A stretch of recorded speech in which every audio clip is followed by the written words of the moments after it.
on a pris une petite pause café. On a beaucoup travaillé sur la proposition de valeur, la désirabilité de notre proposition de valeur. Maintenant, on va s'attaquer à la faisabilité et à la viabilité financière de notre café. La première chose auquel il faut réfléchir, c'est qu'on va avoir besoin de mettre en place des activités clés. Ça va nous prendre, bien sûr, une cuisine, un service au comptoir et pourquoi pas, éventuellement, un service de livraison. Je suis vraiment d'accord. Puis j'ajouterais à ça des événements qu'on pourrait organiser pour faire un lien avec notre impact social et environnemental. Par exemple, on pourrait organiser une conférence sur l'agriculture biologique ou faire des activités en partenariat avec l'itinéraire.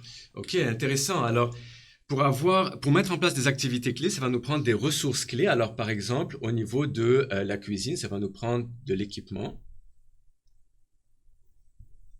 Ça va nous prendre des tables et des chaises pour chaleureusement recevoir nos clients. Et ça va nous prendre, bien sûr, une belle équipe d'employés. Ouais, puis on peut ajouter à ça tout ce qui est lié à l'événementiel. Ben, on aurait besoin d'une scène et d'un projecteur pour que ce soit bien organisé. Et aussi, si on veut penser à l'aspect zéro déchet, ben, il nous faudrait des tasses réutilisables pour limiter les déchets liés aux gobelets à café qui sont jetables d'habitude. Ok, ensuite, la prochaine chose à laquelle il faut réfléchir, ce sont les partenariats clés qu'on veut développer, qu'on veut mettre en place.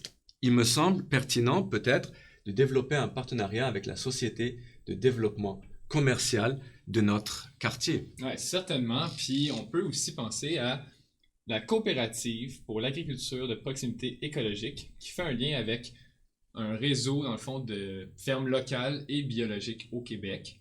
Il y aurait aussi la Tasse, qui est un organisme qui offre un service clé en main pour les cafés qui veulent justement instaurer un service de consigne pour leurs tasses.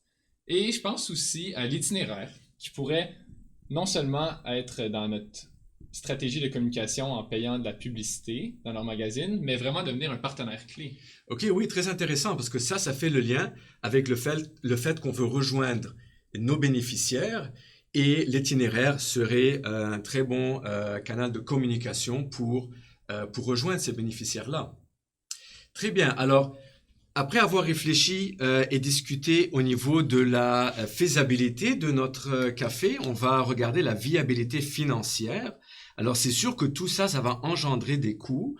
Alors, par exemple, au niveau de l'équipement, il va falloir débourser un investissement.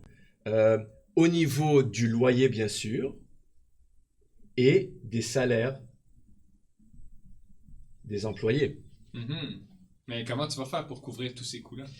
Mais voilà, alors c'est sûr que ce type d'investissement, il va falloir qu'on génère des revenus capables de nous générer un profit. Et ça va venir vraiment de notre clientèle de base, les passants au quotidien, les travailleurs et travailleuses dans notre quartier. Alors, on a vraiment notre revenu de base à travers ces clients-là. Et ensuite, ça va nous, peut-être, je me dis que éventuellement, on pourrait, pourquoi pas, développer un service traiteur qui pourrait nous générer un autre type de revenu, une nouvelle source de revenus. Mais là, si on a un service traiteur, ça veut dire qu'on aurait un nouveau segment client. Effectivement, bien identifié. Alors, ça veut dire qu'on aurait un B2B pour rejoindre des entreprises qui seraient intéressées à organiser des événements et avoir accès à un service traiteur. Puis est-ce que ça ferait un lien aussi avec nos activités clés, peut-être? Alors, effectivement, si on veut au moyen long terme développer un service traiteur, c'est une activité qui va venir s'ajouter. On peut ajouter ici livraison et éventuellement service traiteur. OK. Mais pour les coûts, moi, je pense aussi que, évidemment, si on offre du café équitable, la nourriture en partie biologique, ça va quand même nous coûter un peu plus cher. C'est certain. En même temps, il y a aussi tout ce qui est lié à l'événementiel. Si on organise des activités, ben, acheter une scène ou un projecteur, c'est certain que ça va aussi engendrer quelques coûts supplémentaires. Par contre, j'ai l'impression qu'on va pouvoir couvrir ces coûts-là avec entre autres notre segment client qui est justement composé de nos consommateurs et de nos consommatrices éthiques qui sont prêts à payer un peu plus cher pour avoir un café qui est équitable ou de la nourriture biologique. Et ajouter à ça, j'irais jusqu'à proposer qu'on demande aux gens de contribuer financièrement sous forme de contribution volontaire pour tout ce qui est lié à nos événements.